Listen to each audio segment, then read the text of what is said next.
You didn't stumble upon this message by chance. Something subtle, perhaps even sacred, brought you here. Maybe it was a shift in your attention, a flicker of longing, or a quiet resonance that pulsed just beneath your usual thoughts. Wherever you are, whatever time it is, allow yourself now to soften. Let the muscles around your eyes relax. Let your breath grow slower, as if the air itself is listening. This isn't just a story. It's a tuning, a return. So if you're in bed or resting on the edge of sleep, welcome. Subscribe if this gentle remembering calls to you. And check in. Where in the world are you listening from right now? In this story, we explore a strange, forgotten truth. That the world is not built from matter, but from movement, from frequency. From your very first breath, you were immersed in a vibrational field, one shaped by both memory and manipulation. But what if your emotions are instruments, your thoughts are tuning forks, and your presence itself is a form of coherence? From ancient temples to modern machines, from suppressed harmonics to the healing power of breath, this story whispers a deeper intelligence waiting within you, not to be found, but to be remembered. From the moment your lungs drew in their first breath, something invisible began shaping you.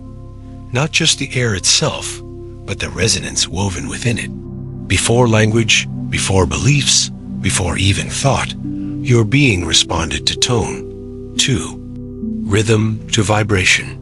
And though the world taught you to identify yourself by name, history, or role, something deeper, older, has always known. You are a frequency first. Long before you understood the idea of a self, you were pulsing with an intelligent rhythm that did not need to be taught. This rhythm wasn't just biological.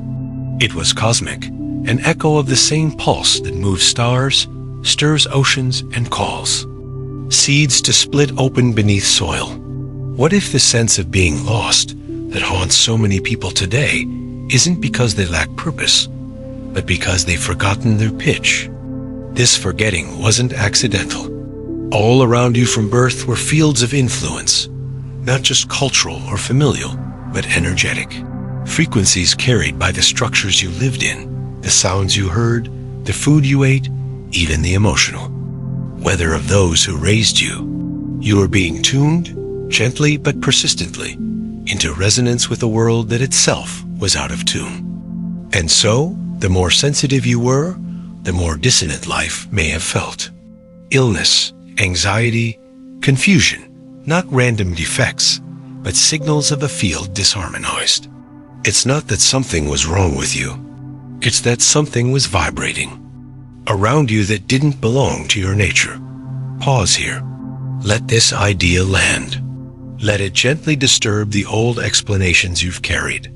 What if your deepest pain was not a personal flaw, but a form of resonance mismatch? Ancient wisdom traditions understood this intimately. Across deserts, mountains, and jungles, they built their temples, not just with stone and symbols, but with sonic intelligence. The temples hummed, their geometry encoded ratios that harmonized with the earth's pulse. Their chants weren't decoration, they were medicine. And when a person entered these spaces, their body knew. Something deep inside began to entrain, to align, to remember. These weren't religions in the modern sense. They were tuning technologies, places where the soul could recalibrate to a forgotten inner music. The Hebrew concept of ruach, the Vedic sound of Om, the Sufi whirl, the Gregorian chant, all different expressions of the same hidden principle. Spirit speaks in sound. Healing is not something done to you. It is a return to resonance. Modern science, often imagined as the opposite of mysticism, is slowly catching up. The frontier is not particles. It's patterns. What we call atoms are mostly space, filled with the dance of frequencies. Your body, your brain, your heartbeat, all oscillating systems. And these systems are not isolated. They are exquisitely responsive to the frequencies they're immersed in. Tesla wasn't warning us in metaphor. When he said that understanding the secrets of the universe required thinking in terms of energy, frequency, and vibration, he was stating a physics that the ancients had once felt in their bones. And now, after generations of forgetfulness, we are on the edge of remembering again. Let's go deeper. Your heart is not just a pump. It emits an electromagnetic field that extends several meters beyond your body, a measurable signature that shifts with emotion. Your bones conduct sound. Your fascia carries vibration. Your cells, structured like tiny antennas, are listening constantly, not to language, but to frequency. When you hum, you're not just creating sound. You're tuning your vagus nerve, calming your nervous system, feeding your organs with harmony. When you speak gently to yourself, your water-rich body receives that tone, reshaping itself around the intention beneath the words. And when you fall into anxiety, rage, or despair, your coherence collapses, not as punishment, but as signal. Your body isn't betraying you. It's telling you what you've started to believe, and whether that belief resonates with truth. Many things we've been taught to trust, the architecture of cities, the design of schools, even the pitch of music, were retuned, not for beauty, but for disruption. The global music standard, once aligned with natural harmonics at 432 Hz, was shifted to 440 Hz, a seemingly small adjustment that subtly agitates the body and destabilizes emotional grounding. Why? The reasons are complex, but the effect is clear. A population slightly out of resonance is more anxious, more reactive, more programmable. You feel it in crowds, in cities, in digital spaces where sound becomes a weapon, not a balm. And yet, something in you resists, not loudly, perhaps, but persistently. You've always known, even if you couldn't explain it, even if you called it sensitivity, or oddness, or pain. You knew something was off, not in you, but around you. That knowing is your compass. It is what brings you to messages like this.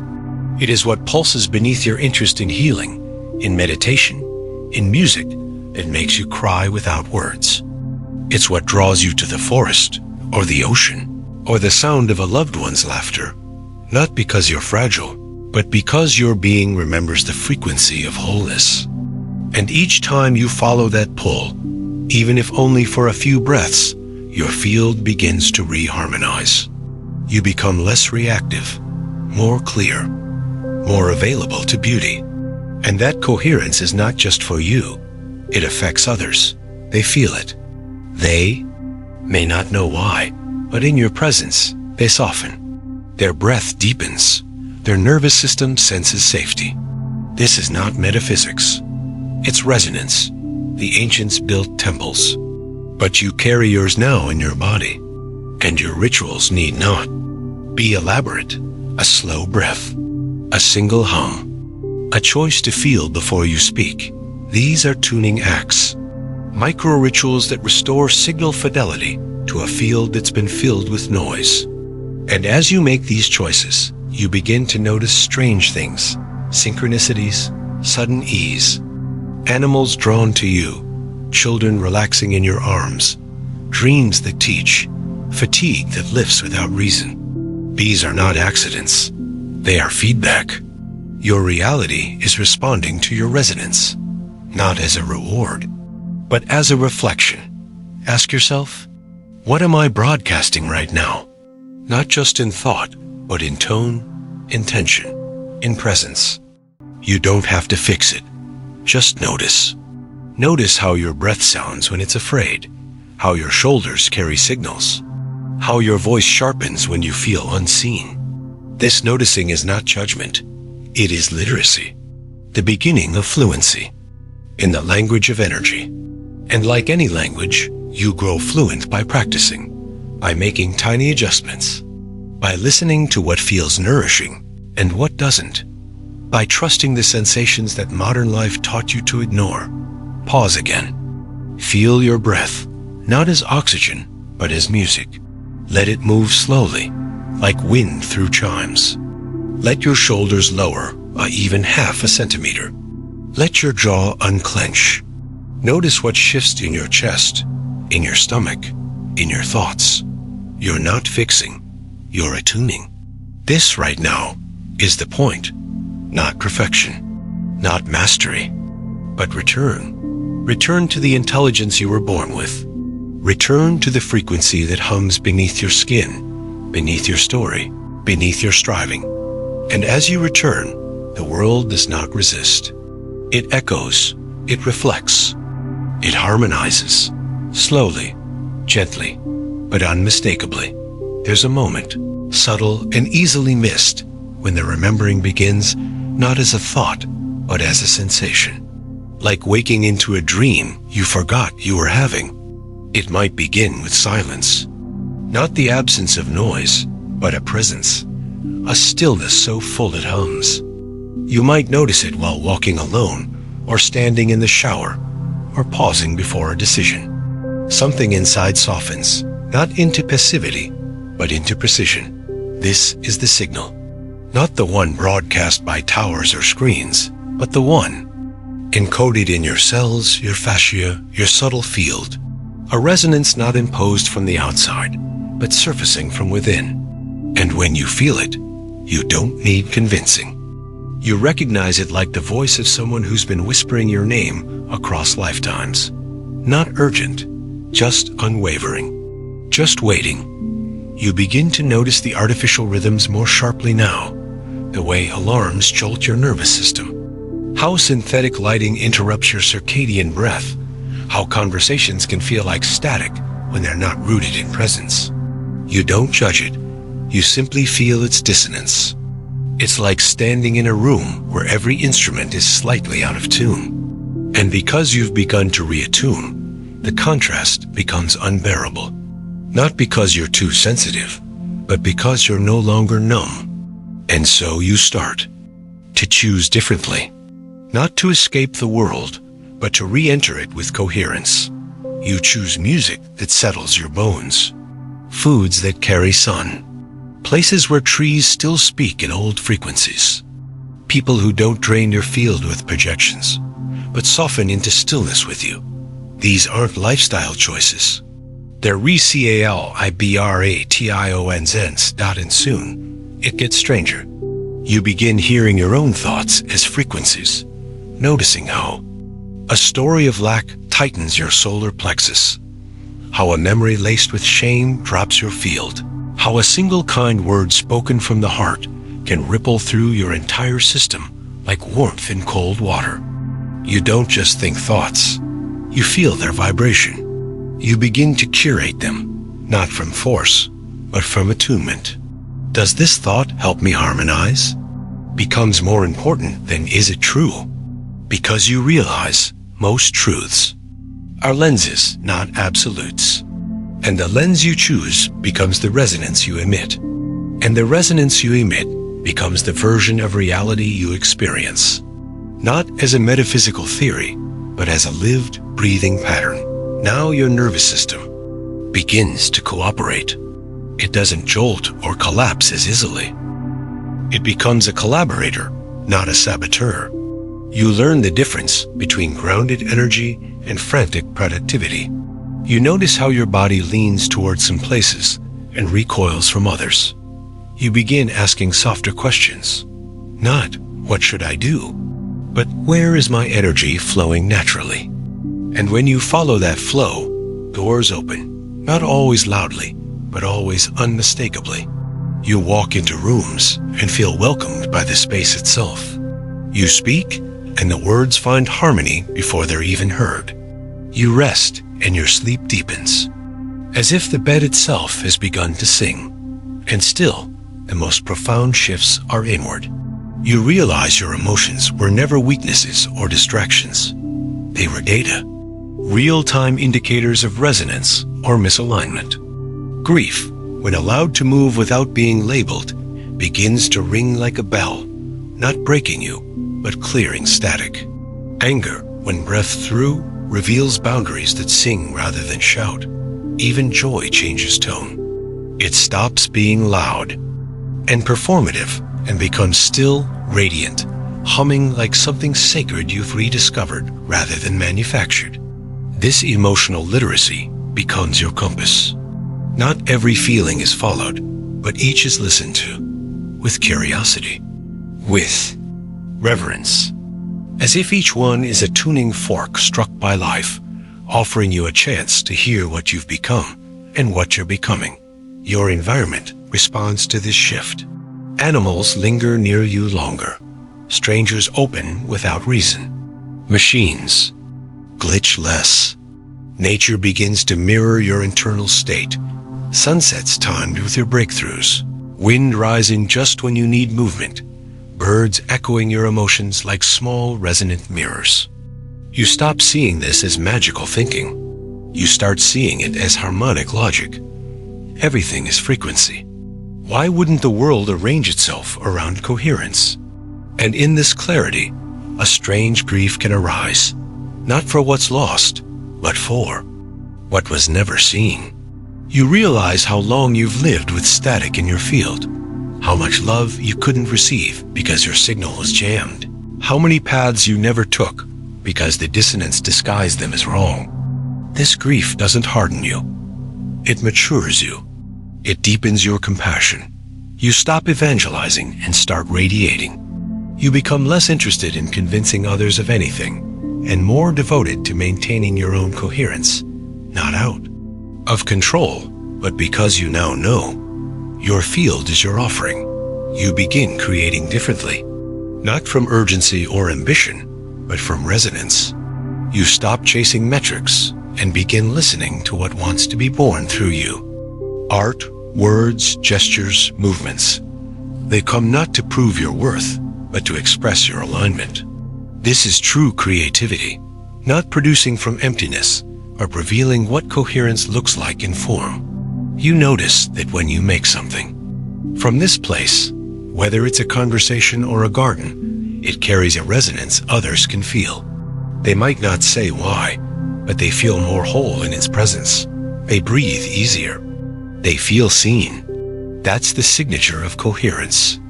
It heals without trying. Now, when disruptions arise, and they still do, you don't collapse. You listen. You ask, what frequency is this calling me into? You stop labeling events as good or bad and start sensing them as tuning moments. Sometimes it's discord before harmony. Sometimes it's a stripping away of frequencies that no longer belong. But even in the turbulence, there's a pulse beneath it, familiar, trustworthy, undeniable. You start trusting this pulse more than your plans. You start following sensation more than strategy. And strangely, life begins organizing itself around your integrity, not perfectly, but poetically. The right people arrive. The wrong ones exit with softness. Timelines collapse or expand with your clarity. You stop fighting for alignment and start embodying it. And all the while, your body becomes your temple again. You move not to punish it, but to tune it. You eat not to restrict, but to replenish. You speak to yourself with a tone you would offer, a child or a beloved. Even your silence becomes sacred, not empty, but echoing with resonance. You stop outsourcing your signal to systems that never understood your song. You begin composing your life like music, not for an audience, but for the coherence of your own field. Eventually, you understand what the ancients meant when they said the body is a vessel for spirit. Not in some abstract way, but quite literally. Your cells are instruments, your blood a river of rhythm, your breath the bridge between worlds, and your presence, that undefinable hum you carry, is your true power. Not charisma, not status, resonance. And the more honestly you live, the purer that resonance becomes dot, so you return again and again to the simple practices. Humming, breathing, bathing in 432 hertz sound, moving with awareness, speaking with intention, listening without agenda, not because they are trendy or spiritual, but because they tune you, because they bring you back, and because you've seen, when you are coherent, you become magnetic to experiences, people, and outcomes that match that coherence dot. And now, you begin dreaming again, not with desperation, but with frequency. You hold visions not to escape the present, but to harmonize with potentials that already exist in the field. You don't manifest through will. You attune through presence. And what aligns with your frequency finds you, not always instantly, but inevitably. You've become something different now. Not a seeker, not a struggler, but a signal. Not perfect, not always stable, but aware. And that awareness, humble, persistent, vibrational, is what shapes reality. Not in grand declarations, but in soft, continuous choices. In the way you breathe, in the way you notice beauty, in the way you hold yourself when no one is watching. You are no longer chasing the frequency. You are the frequency. You've stopped asking what to do and started listening for what wants to emerge. You are remembering, not learning. And you are broadcasting, not begging. And the field is listening. Always. There comes a quiet moment, not marked on any calendar, not announced by bells or milestones, when you realize something fundamental has shifted. You're not waiting anymore. Not for clarity, not for healing, not for signs. You are still tuning, yes, but not out of lack, out of devotion. You've become a steward of your own frequency, and in that stewardship, something opens. The sense that you are not becoming, but remembering. Not evolving linearly, but harmonizing inwardly. The tension to fix dissolves. The ache to prove relaxes. Even the urgency to be understood fades like a distant hum. What takes its place is not apathy, but presence, a grounded aliveness that doesn't require performance to feel real. You realize you've crossed a threshold, not by force, but by attunement. And from this place, everything begins to sound different. Silence becomes music. The ordinary becomes ceremonial. Even your pain begins to shimmer, not disappear, but reveal its wisdom, its geometry, its perfect role in tuning the instrument of you. You see now how grief carved space for compassion, how confusion created the humility to listen, how fear showed you where your resonance was still externally anchored. Nothing was wasted. Every note, even the dissonant ones, were part of your return. You begin to feel time differently, not as a line, but as a spiral. Moments loop back, not to repeat. Trauma, but to offer retuning. Encounters you once called random now feel orchestrated by a deeper rhythm. You start to hear the future as a faint song, not dictating your steps, but calling you to walk in a way that lets the melody grow louder. The old logic, linear, compressed, effort-based, loses its grip. You stop measuring progress in visible outcomes. You measure it in frequency. Do I feel more spacious, more honest, more whole? Do my thoughts land gently in my body? Do I rest without guilt? Do I speak with the tone I want to live inside? These questions become your compass. And in answering them, you discover that resonance isn't about perfection. It's about transparency, about letting your signal be felt without distortion. No masking, no compensating, just clean, clear being. And then, perhaps unexpectedly, you begin to influence reality in strange ways. Not by manifesting, as the word has been misunderstood, but by participating vibrationally in the unfolding of your field. People show up already softened. Problems arrive already resolving. Money flows where your joy leads, not where your fear demands. Opportunities appear because your resonance signals readiness without you declaring it. You stop selling your gifts. You start embodying them. You stop shouting for love. You start radiating a frequency that makes love recognizable. Not as fantasy, but as physics. Not as reward, but as reflection. and this changes your relationship to creation itself. You're not here to build empires from scarcity. You're here to emit coherence into a field that's starving for it. Your life becomes a frequency offering, one that others can attune to not by imitation, but by proximity. This is why coherence is sacred. It's not aesthetic. It's not a vibe. It's a relational technology. When you're coherent, you create resonance bridges. You become a tuning fork for the unseen. You don't just attract, you remember people into themselves. You don't need to fix them. You simply stay in frequency, and something ancient in them hears the call. This is how healing truly happens. Not by solving, but by sounding. Not by intervening, but by vibrating clearly in the presence of distortion, inviting it to remember its home pitch. And so, the need to persuade vanishes. The compulsion to save dissolves. You're not above others. You're simply tuned. And from that tuning, love radiates not as sentiment, but as symmetry. Even your language changes. You speak slower, with more space between words. You no longer fill silence out of discomfort. You let silence speak. You stop using words as shields or spells. You begin using them as tones, not to convince, but to connect. And when you speak, your body aligns. Your tone doesn't just match your meaning, it is the meaning. People feel it. They hear something beneath your voice that their nervous systems recognize: safety, integrity, clarity. That's resonance in motion. That's coherence doing its quiet work. And now, life starts speaking back in a new dialect. Animals follow you without fear. Lights flicker in rhythm with your emotion. Objects fall off shelves to guide attention. Dreams become maps. You stop dismissing these as coincidences. You recognize them as harmonics. Reality is singing to you. Constantly. You just weren't attuned to hear it. Now you are. Now you see how even resistance carries information. How discomfort is a frequency mismatch, not a punishment.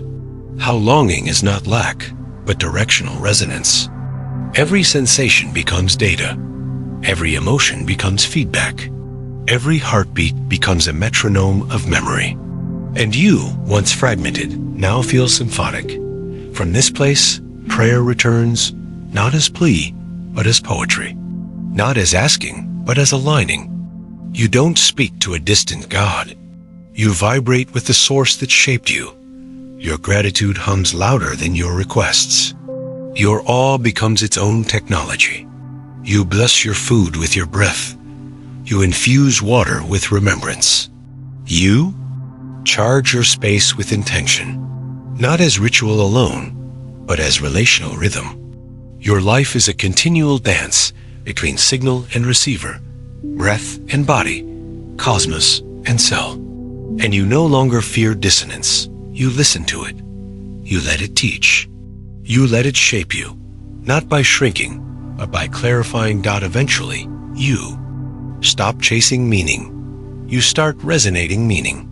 Even your wounds, once hidden, become luminous. Not because pain is beautiful, but because coherence has revealed the architecture beneath it. You see how each heartbreak detuned you just enough to notice your true frequency. How each betrayal showed you the frequency you were borrowing instead of embodying. You don't glorify suffering, but you don't waste it either. You mine it for tone. You let it temper your signal like fire for a tuning fork. And from the ashes, you sing again, not louder, but truer. Now your very presence becomes your path. You stop seeking purpose as a goal. You start vibrating it as a field. People begin asking you questions not because you have answers, but because they feel clear in your company.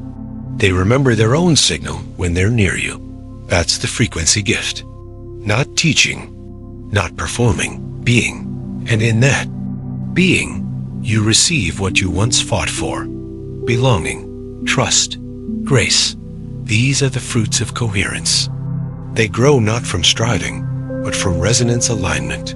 And yes, The world still spins. The noise still hums.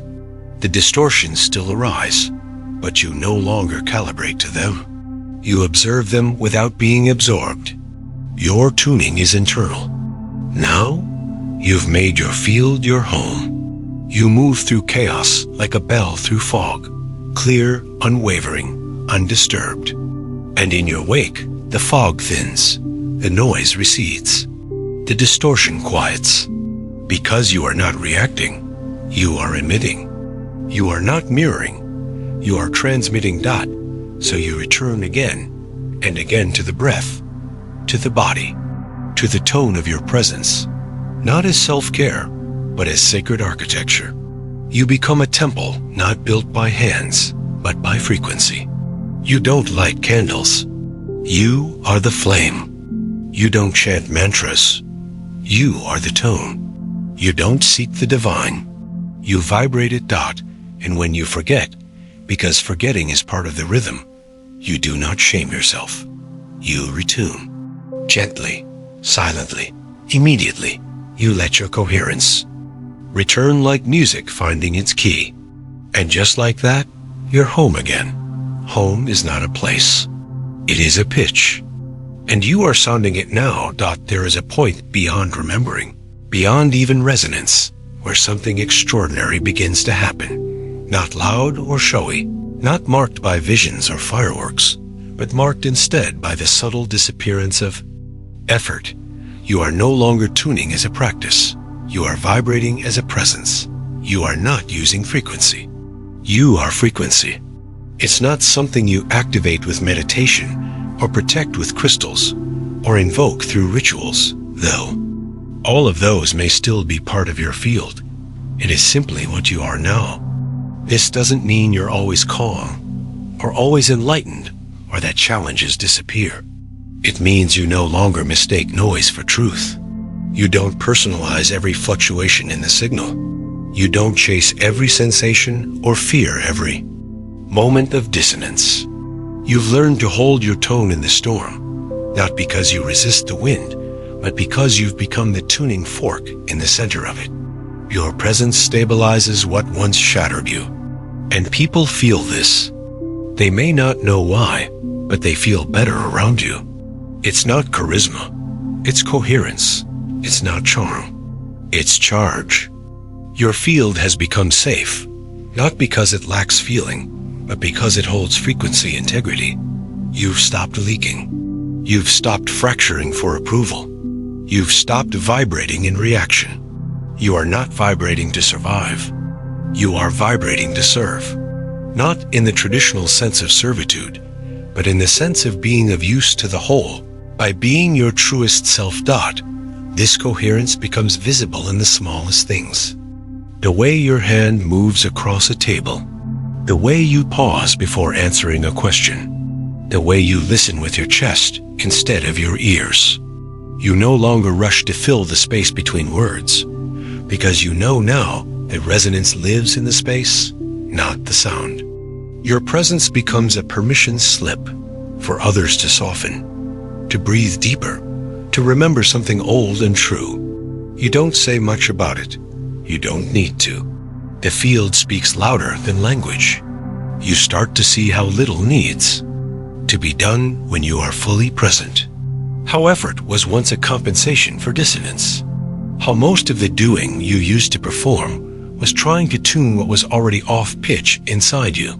Now, tuning is the doing. And doing becomes lighter, cleaner, clearer, because your frequency is no longer carrying contradiction. And in this deep coherence, you begin to experience time as intimacy, not just as flow or presence or mindfulness, but as something sensual, interactive, even affectionate. You stop trying to control or chase it. You learn to feel time, to taste its textures, to notice how some hours stretch wide open when you're in resonance, while others collapse into tightness when you abandon yourself.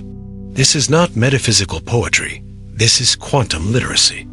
This is what Einstein hinted at when he said time bends around emotion. And you feel this bending now.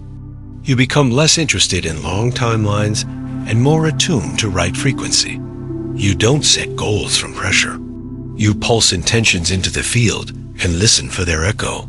You don't just work for outcomes. You vibrate toward realities that are already resonant with you. And if they don't arrive, you don't force. You tune. You retune. You trust. And often, they arrive in ways you didn't expect, not because you forgot them, but because your field aligned with something even more true, Doc. And now, something even deeper arises. The realization that your coherence is not just for this life. It is ancestral. It is future-shaping. Your very act of remembering tunes not just your present, but your lineage. You begin to dream for your ancestors, not to fix them, but to set them free. You carry forward what was never given space to. Vibrate fully. You speak the truth they had to silence. You embody the safety they never knew. And in doing so, your frequency time travels. It reorganizes old loops. It dissolves inherited shame. It repairs invisible tears in the fabric of memory. You don't need to understand all the details. You just feel the release, the breath of generations exhaling through your body. And you offer this gift forward, too, to the ones coming next. You become a bridge frequency, the kind of being whose very life becomes a cleaner note in the human chord. And that, quietly, becomes enough. You stop needing to be extraordinary, because you realize that your frequency already is. You stop performing uniqueness, because coherence has no need to shout. You stop comparing journeys, because resonance is not hierarchical. You stop seeking spiritual superiority, because the truest frequencies are the most transparent, and transparency needs no pedestal. You live gently now, not in resignation, but in refinement. You become choosy with where your signal flows, not out of fear, but out of stewardship. You learn the difference between reacting and responding, between urgency and impulse, between excitement and coherence. You start letting your inner tone decide what deserves your attention. And when something doesn't match, you don't attack it. You don't try to fix it. You simply stop harmonizing with it. You let it move on, because your field no longer feeds what doesn't match your pitch. And yet, you stay open, not armored in your resonance, but generous. Because true coherence isn't a boundary, it's a beacon. You attract what's ready. You bless what isn't. You stop chasing alignment in others. You let your alignment find its own reflections. And so, love returns, not as fantasy, but as field match. Not as dramatic passion, but as calm amplification. You begin to feel the difference between love that burns and love that tunes. Between partnerships that spark chaos and those that hum in unison. You no longer call loneliness the absence of people. You see it as the absence of pitch matches. And you no longer fear being alone. Because now, in solitude, you hear yourself, not your ego, your signal. You realize, if someone cannot hear your frequency, it's not your job to turn down the volume. It's your invitation to sing louder, not in decibels, but in authenticity. And when they're ready, they'll recognize the song. Even your dreams evolve. They stop being wish lists and start becoming messages. You learn to sleep not just for rest, but for resonance maintenance. You begin treating your nighttime state as a place of tuning, of memory repair, of energetic calibration. You no longer view sleep as escape.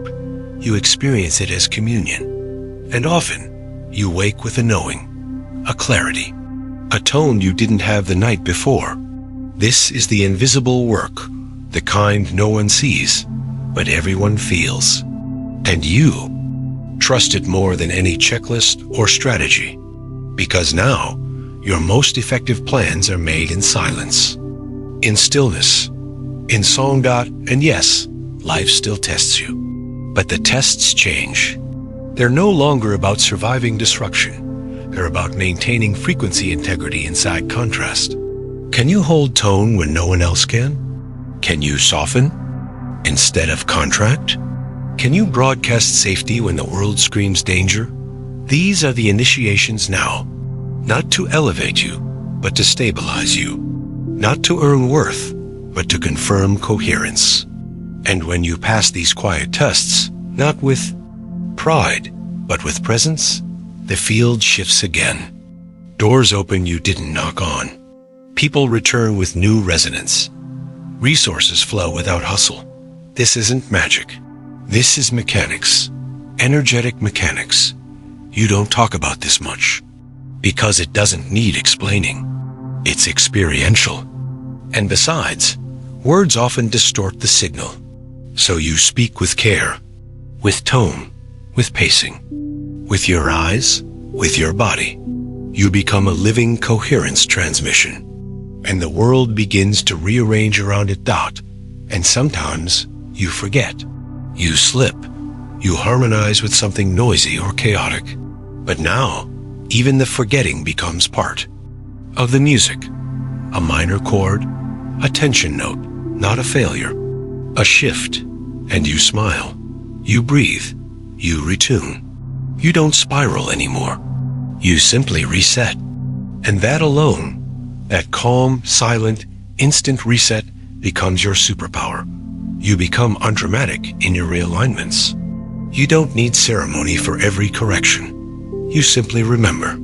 Instantly, repeatedly, lovingly. Because you know now, coherence is not a destination. It's a pulse, a practice, a presence, a frequency that speaks without noise. A song you carry in your breath, your gaze, your being. It is not yours. It is not earned. It is you. And this living vibration is what the field has been, waiting for . And then, without warning, you begin to live from a place that feels like music ongoing, unforced, unfolding in phrases rather than plans. Life no longer feels like a puzzle to solve, but a song to listen to. You aren't scrambling to coherence anymore. You are simply choosing to remain within it, again and again, moment by moment, breath by breath. Each morning becomes a chance to rejoin the rhythm, not as an obligation, but as an invitation. The sun doesn't rise for drama, it rises for harmony. The trees don't compete, they resonate. The river doesn't resist, it pulses. You begin to see everything this way, as living frequencies in an interwoven composition. You watch people, not by their status or expression, but by how their field feels. You speak less often, but with more presence. You forgive more quickly, not because you're morally superior, but because you felt what it costs to carry distortion. And distortion has become too heavy to justify. You've become too tuned for chaos to feel normal. Even the old narratives that once held you captive, stories of unworthiness, scarcity, abandonment, begin to fade, not because you suppressed them, but because you stopped harmonizing with them. They no longer match your pitch. And when they try to return, you meet them not with fear, but with tone. You don't argue. You vibrate clarity. You don't defend. You resonate wholeness. And this is how they dissolve, by not finding a matching note to cling to. You realize now, your nervous system is not just an internal organ. It's a translator of energetic environments. It reads frequency faster than your intellect ever could. It knows when you're lying to yourself, when you're pushing against the grain of your own truth. And so you stop using your mind as a weapon against your body. You let the nervous system lead. You begin each day by feeling your tone, before choosing your actions, not out of superstition, but out of deep listening. Is this job aligned? Does this invitation expand me or compress me? Does this food, this room, this posture feel like a yes or a no? You learn to trust sensation before justification. And life rewards that trust, not with perfection, but with poetic precision. The more you listen, the more aligned your path becomes, not because you're controlling it, but because you're dancing with it. Coherence becomes generosity. You're no longer trying to be a good person, because goodness isn't a performance, it's a frequency. And yours is becoming unmistakable. You walk into a space, and people breathe easier. You touch someone's shoulder, and they remember. Something ancient. You laugh, and others feel their own joy ripple loose. You don't need to be loud to be felt. You don't need to be wise to be worthy. You just need to stay tuned to let your truth hum through your gestures. You become the kind of person who shifts the energy in a room without speaking, not because you seek attention, but because you've become attuned to your attention. Where you place your gaze becomes sacred. How you hold your silence becomes healing. Even your absence begins to carry weight, because people feel when your frequency is missing from the mix. You stop chasing enlightenment as a destination and begin living as lightness itself. Not airy or detached, but weightless in the sense that you no longer drag resistance through your life. You don't climb toward wisdom, you spiral inward toward simplicity. You realize that the truths that last aren't the complicated ones, but the quiet ones. That breath is more than oxygen. It's remembrance. That love is more than emotion. It's alignment. That joy isn't something you earn. It's something you emit when you're not in conflict with your core. These aren't ideas. They are vibrations. And you feel them, not because you were taught, but because you unlearned the noise that obscured them. This vibrational intelligence becomes your compass in relationships. You no longer need everyone to get you. You stop needing explanations. You begin meeting people where their signal lives, not where your ego wants them to be. Sometimes this means softening to meet someone's wounded frequency without absorbing it. Other times it means holding your resonance even as others try to pull you into theirs. You learn to distinguish compassion from codependency. You realize you're not here to carry anyone. You're here to emit such clarity that others remember they can walk themselves. And the beautiful paradox is, when you stop trying to fix or convince people, many begin to shift on their own. Not because you told them what to do, but because you became a silent invitation to a higher tone. Eventually, you understand why the ancients built temples not just with architecture, but with frequency. They weren't worshiping idols, they were stabilizing resonance fields. And now you do the same. Your home becomes a temple of tone. You arrange objects by how they feel, not just how they look. You light candles not for aesthetic, but to mark energy. You speak affirmations into your walls, not because they're magic spells, but because everything is listening. Your home begins to hold coherence even when you're not there. Visitors say it feels peaceful. Children fall asleep faster. Plants grow stronger. Animals linger longer. It's not decor, it's vibration. And you realize you can do this anywhere. A bus stop, a hotel, a hospital room. You are the tuning fork. And your frequency is now strong enough to imprint coherence into space. Your creativity changes too. It's no longer about impressing others or proving yourself. It becomes a form of energetic exhalation. You create because the signal wants expression. You write, paint, dance, cook, build, design, not to be seen, but to see yourself reflected in form. And when others witness your creations, they don't just see your talent, they feel your truth. Because coherent creations carry signature frequencies that bypass the intellect. A song becomes medicine. A sentence becomes memory. A painting becomes a portal. You don't need to explain what you've made. You just need to let it vibrate. And then one day, you wake up and notice, even your shadows have softened. Not disappeared, but integrated. You've stopped fearing your darker notes. You've realized they were never there to destroy you, only to show you where your field was incomplete.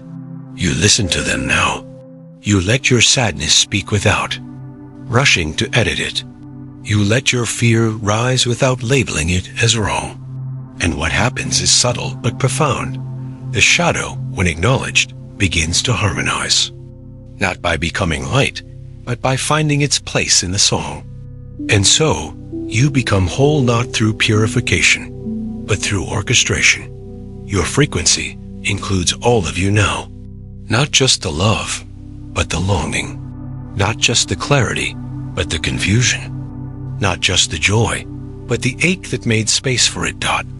This is what it means to live vibrationally.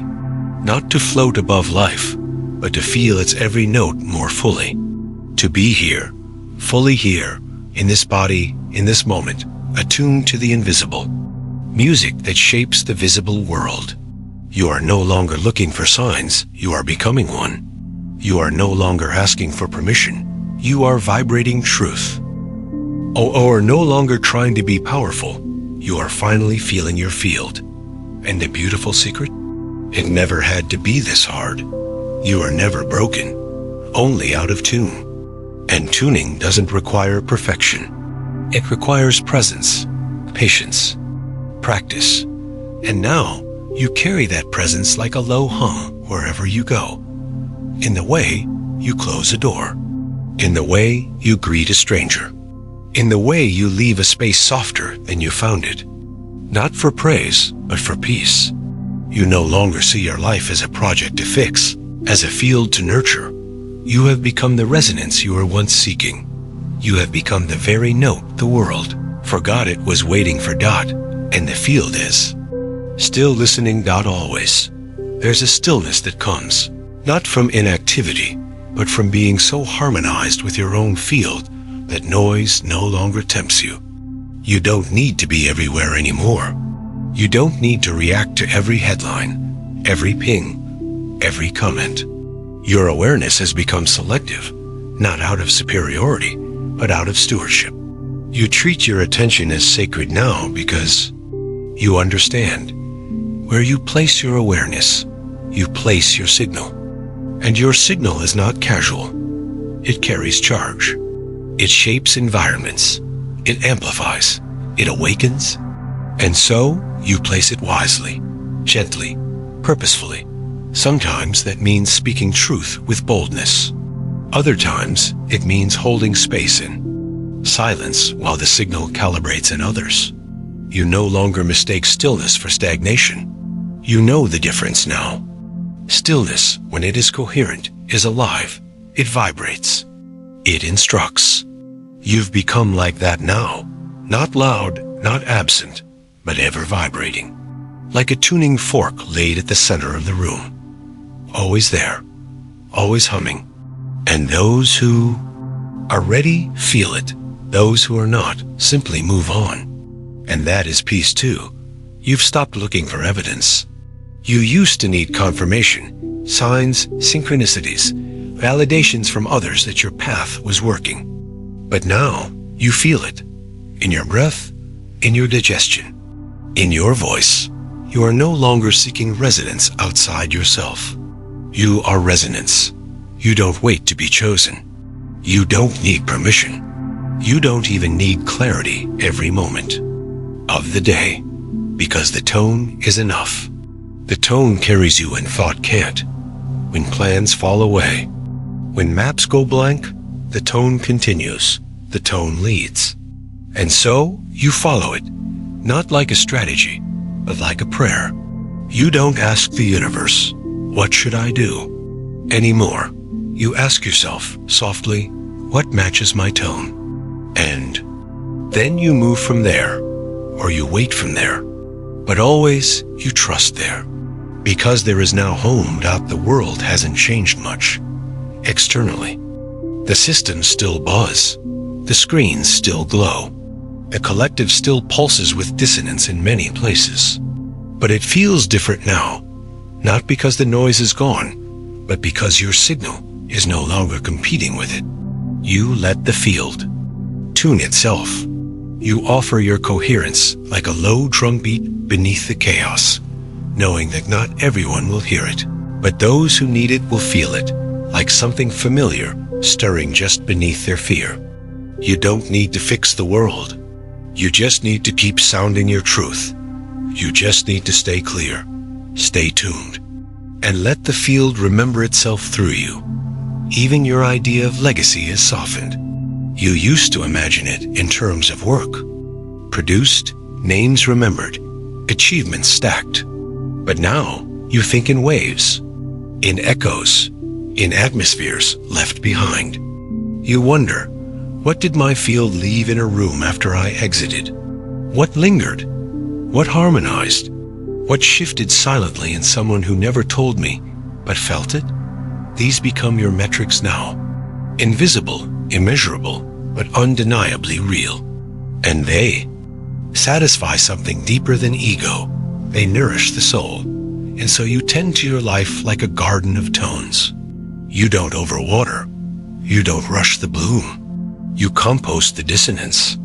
You prune the obligations that no longer match. You protect what hums. And in this gentle cultivation, you begin to feel timeless. Not in denial of aging or change, but because your frequency has detached from linear pressure. You don't live to arrive anymore. You live to resonate. That is arrival. That is enough. And now, without needing to declare it, you know, you've become the signal. Not a metaphor, not a dream, but a steady, quiet presence woven into the fabric of the field itself. You are not chasing vibration anymore. You are walking it, breathing it, living it. And the world feels this, even when it doesn't name it.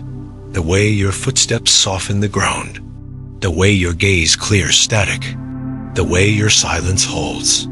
You are never here to perform resonance. You are here to remember it, embody it, and gently transmit it through your very being.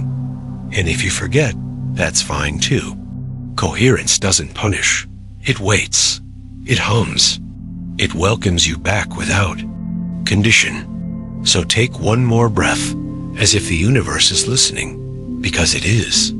And when you're ready, come join us again. Other stories are waiting for you. Other frequencies are calling. Subscribe to our channel so we can meet next. Time, quietly, clearly, in resonance.